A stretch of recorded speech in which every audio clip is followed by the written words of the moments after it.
नमस्कार दोस्तों, आप सभी का स्वागत है हमारे चैनल राज लीगल ऐड में। और आज हम शुरू करने वाले हैं right to private defence. Right to private defence भारतीय दंड संहिता की अध्याय 4 में सेक्शन 96 से लेकर 106 के बीच में ये उपबंध किया गया है। व्यक्तिगत प्रतिरक्षा का अधिकार दो तरीके से होता है, एक शरीर से संबंधित, एक संपत्ति से संबंधित। और इसका उपबंध हम देख लेते हैं कि हमको कहाँ से पावर मिलता है, कहाँ से हमको अधिकार मिला है। अनुच्छेद 21 यह कहता है कि किसी व्यक्ति को उसके प्राण और दैहिक जीवन की स्वतंत्रता से तब तक वंचित नहीं किया जाएगा जब तक कि विधि द्वारा स्थापित प्रक्रिया का पालन न कर लिया जाए। तो आइए देखते हैं हम आगे। व्यक्ति के शरीर एवं संपत्ति की रक्षा का प्रथम दायित्व राज्य सरकार पर होता है। अपने नागरिकों की रक्षा करना प्रत्येक राज्य का प्रथम कर्तव्य है, किंतु कोई भी राज्य ऐसा प्रबंध नहीं करता है कि राज्य में प्रत्येक दुष्ट चरित्र या दुष्चरित्र की निगरानी के लिए पुलिस तैनात करे या प्रत्येक स्थान पर दंगे या हमले को रोक सके।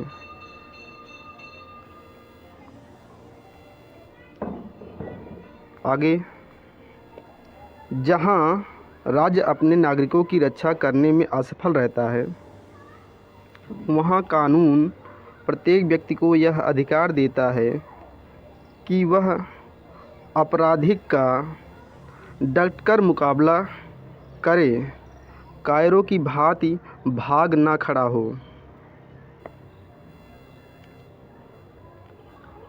एक व्यक्ति जितना प्रभावशाली ढंग से अपने शरीर एवं संपत्ति की प्रतिरक्षा कर सकता है, उतना पुलिस अधिकारी एवं मजिस्ट्रेट नहीं कर सकता है।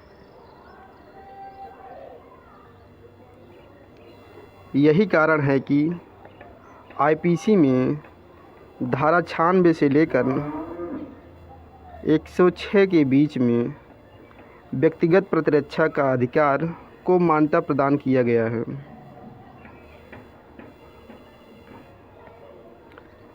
आइए देखते हैं। धारा 96 यह कहती है, कोई बात अपराध नहीं है जो प्राइवेट प्रतिरक्षा के अधिकार में प्रयोग की जाती है। यानी कि कोई भी व्यक्ति अपने प्राइवेट प्रतिरक्षा के अधिकार का प्रयोग कभी भी कहीं भी कर सकता है और यह बात कोई अपराध नहीं है। धारा 97 यह कहती है कि धारा 99 दिए गए निर्बंधन के अध्याधीन हर व्यक्ति को अधिकार है कि वह मानव शरीर पर प्रभाव डालने वाले किसी अपराध के विरुद्ध अपने शरीर और किसी अन्य व्यक्ति के शरीर की प्रतिरक्षा करें। यहाँ प्राइवेट प्रतिरक्षा शरीर के संबंध में अधिकार दिया जा रहा है। अगला इसका दूसरा पॉइंट है, धारा 97 का दूसरा पॉइंट, प्रत्येक व्यक्ति ऐसे कार्य के विरुद्ध जो चोरी, लूट, रिश्ती या आपराधिक अत्याचार की परिभाषा में आने वाला अपराध है, चोरी, लूट, रिश्ती या आपराधिक अत्याचार करने का प्रयत्न है, अपनी या किसी अन्य व्यक्ति की चाहे जंगम संपत्ति हो या स्थावर संपत्ति हो की प्रतिरक्षा करें।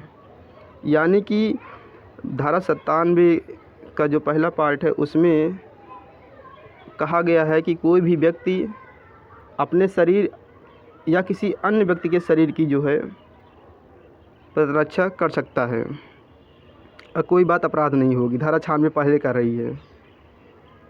दूसरे वाले में किसी व्यक्ति को अपने संपत्ति से संबंधित प्राइवेट प्रतिरक्षा का अधिकार दिया गया है। आइए आगे देखते हैं। धारा 99 भारतीय दंड संहिता की धारा में 4 प्रकार के जो है निर्बंधन लगाए गए हैं। प्राइवेट प्रतिरक्षा का अधिकार इस धारा में दिए गए निबंधनों के अधीन है। पहला निबंधन है, कोई कार्य लोक सेवक द्वारा सद्भावनापूर्वक अपने पदाभास में किया जाता है और मृत्यु एवं घोर उपहति की आशंका नहीं होती है तो लोक सेवक के विरुद्ध व्यक्तिगत प्रतिरक्षा का कोई अधिकार उपलब्ध नहीं होगा। दूसरा निबंधन,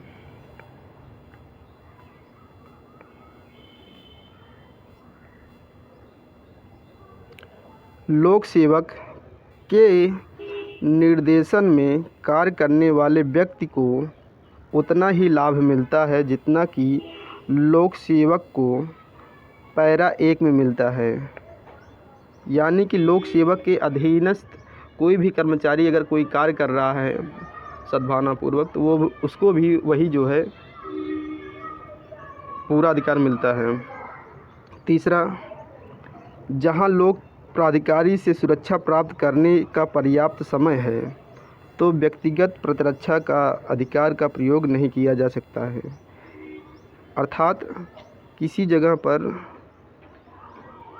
कोई अपराध या घटना कारित होती है तो उस व्यक्ति के पास अगर लोक प्राधिकारी की सहायता प्राप्त करने का समय है तो उसे कोई भी प्राइवेट प्रतिरक्षा का अधिकार नहीं मिलेगा। अगला क्वेश्चन,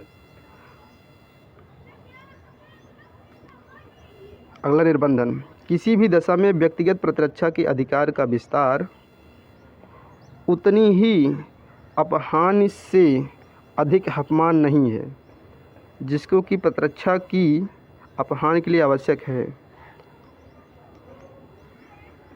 इसका तात्पर्य यह है कि यह धारा किसी को सुरक्षा का अधिकार देती है, प्राइवेट प्रतिरक्षा का अधिकार देती है, ना कि दंड।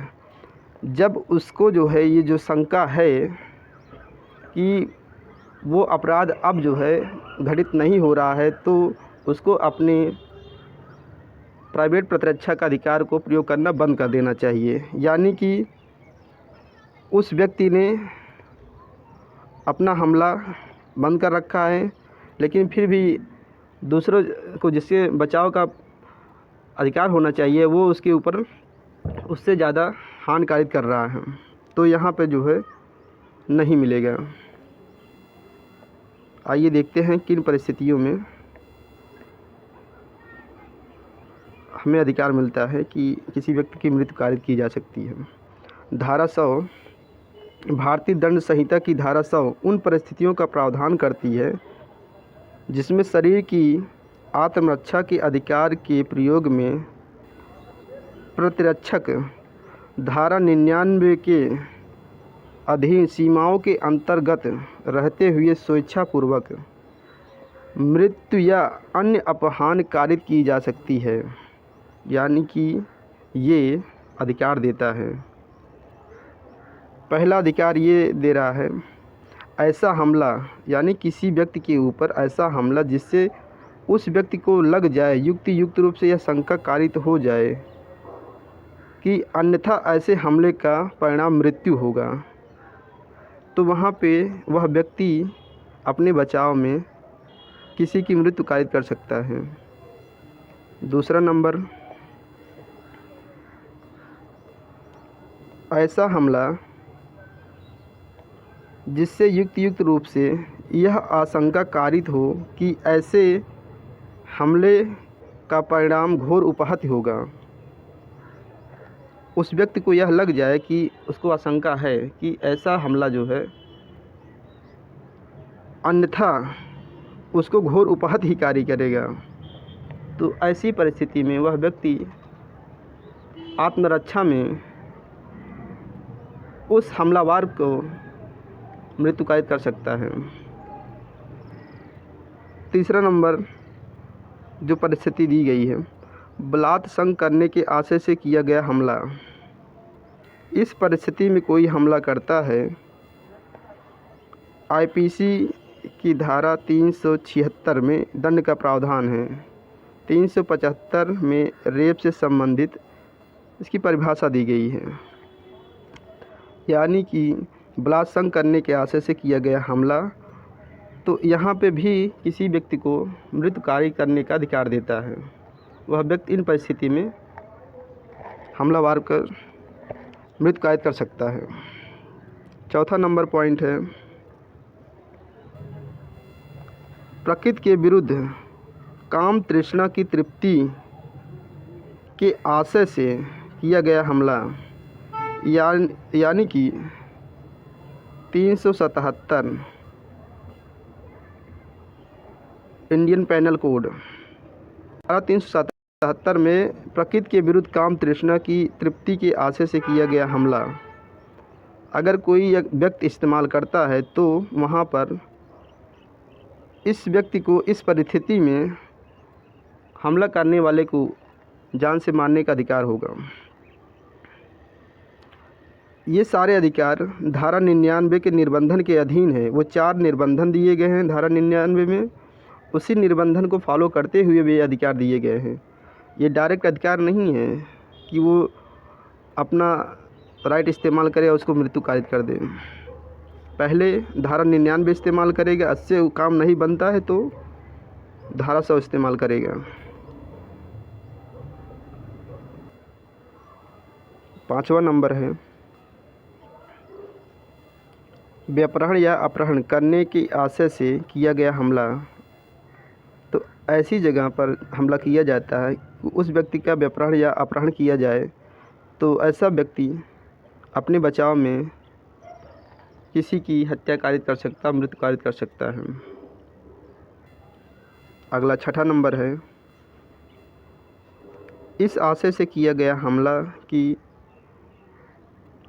किसी व्यक्ति का ऐसी परिस्थिति में सदोष प्रतिरोध किया जाए जिससे उसे युक्त रूप से आशंका कारित हो कि वह अपने को छुड़वाने के लिए लोक प्राधिकारियों की सहायता प्राप्त नहीं कर सकेगा। अर्थात ऐसा हमला ऐसी परिस्थिति में किसी को सदोष प्रतिरोध करने के आशय से किया जाए और उसको यह लग जाए कि वह किसी की सहायता प्राप्त नहीं कर पाएगा, तो इस परिस्थिति में भी प्राइवेट डिफेंस में किसी व्यक्ति की मृत्यु कारित की जा सकती है। अगला है,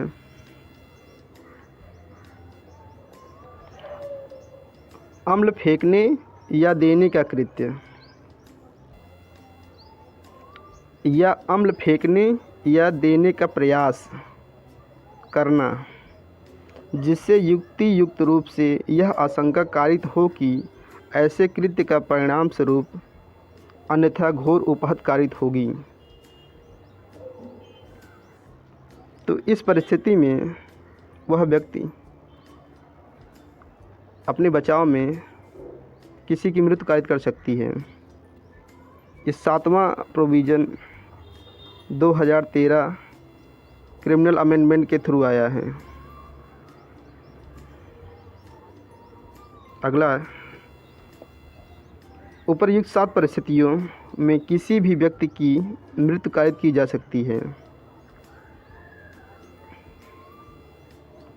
7 परिस्थितियों में किसी व्यक्ति की मृत्यु कारित की जा सकती है। ऐसा कह सकते हैं कि यह एक तरह से हत्या का अधिकार दिया गया है,